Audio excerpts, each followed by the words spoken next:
নমস্কার বন্ধুরা, আমার চ্যানেলের আপনাদের সকলকে স্বাগত।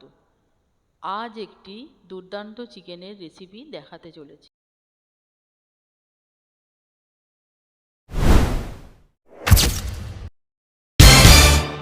চিকেন 1 কেজি, পাতিলেবু একটা, পেঁয়াজ কুচোনো, টক দই, ধনেপাতা, আদা রসুন কাঁচা লঙ্কা পেস্ট, ফোড়নে তেজপাতা, গোটা গরম মশলা, গোলমরিচ গুঁড়ো, 1 চিমটে হলুদ আর লবণ।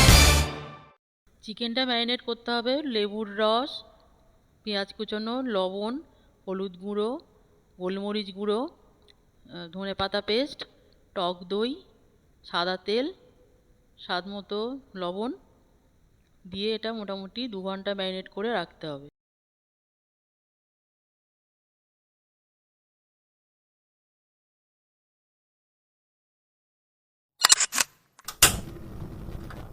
চিকেনটা রান্না করার জন্য প্রথমে কড়াইতে সাদা তেল দিয়ে বাটার দিয়ে ফোড়নের জন্য তেজপাতা, গোটা গরম মশলা দিয়ে ফোড়নটা একটু গন্ধ বেরোলেই তার মধ্যে ম্যারিনেট করা চিকেনটা দিয়ে দিতে হবে।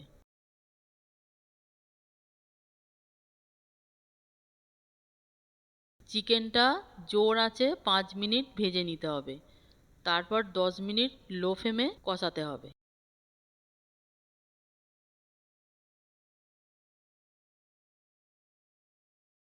লবণটা চেক করে স্বাদ মতো একটু চিনি দিয়ে দিতে হবে। তেল ছেড়ে গেলেই গরম গরম পরিবেশন করুন শীতের দিনে ধনেপাতা বাটা মুরগি।